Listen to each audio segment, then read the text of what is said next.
কোটিপতিরা কোথায় টাকা রাখে? একটা কথা বলেন তো, কোটিপতিরা কোথায় টাকা রাখে? এটা আপনি সত্যিই জানেন কি? অনেকেই ভাবে তারা নিশ্চয়ই ব্যাংকে টাকা রাখে, ব্যাংকের সুদে আরও বেশি ধনী হয়। এটা সত্য নয়। জি হ্যাঁ, এটা 100% মিথ্যে কথা। কোটিপতিরা ব্যাংকে টাকা রাখে শুধু লেনদেনের জন্য। তাদের আসল টাকা থাকে সেই জায়গাগুলোতে যেখানে টাকা বাড়ে, কমে না। কোটিপতি আর সাধারণ মানুষের পার্থক্য: সাধারণ মানুষ টাকা সেভ করে, কোটিপতিরা টাকা কাজে লাগায়। আর তারা ইনভেস্ট করে এমন জায়গায় যেখানে সাধারণ মানুষ যেতে চায় না। এই ভিডিওতে বিস্তারিত বলা হয়েছে কোটিপতিরা কোথায় ইনভেস্ট করে। রিয়েল এসেট, জমি, প্রপার্টি, সোনা। কোটিপতিরা প্রথমে টাকা ঢালে এমন জিনিসে যার দাম সময়ের সাথে সাথে শুধু বাড়তেই থাকে।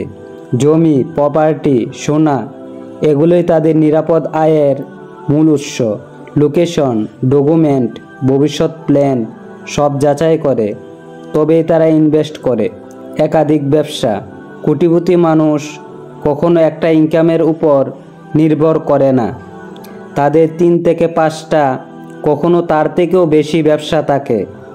একটা ব্যবসা লস হলেও অন্যগুলো তাদের লাভ দেয়। এটাই কোটিপতিদের আসল নিরাপত্তা।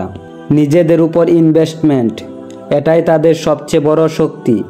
কোটিপতি মানুষ সবসময় শিখে, নিজেদেরকে আপডেট করে, নতুন মানুষের সঙ্গে কালেকশন করে, কারণ তারা জানে জ্ঞান, নেটওয়ার্ক, সুযোগ, ইনভেস্টমেন্ট, টাকা এই চেইনটাই তাদের কোটিপতি বানায়। কোটিপতিরা টাকা পাহারা দেয় না, তারা টাকাকে কাজ করায়। তারা ব্যাংকে টাকা রাখে না, ব্যাংকের মালিক হতে চায়। তারা চাকরি খুঁজে না, চাকরি দেয়।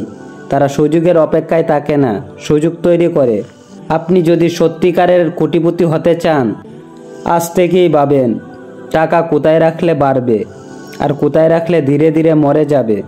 ভিডিওটি ভালো লাগলে লাইক করুন, কমেন্ট করুন, শেয়ার করুন। চ্যানেলে নতুন হলে ইনসাফের অর্থনীতি চ্যানেলটি সাবস্ক্রাইব করুন।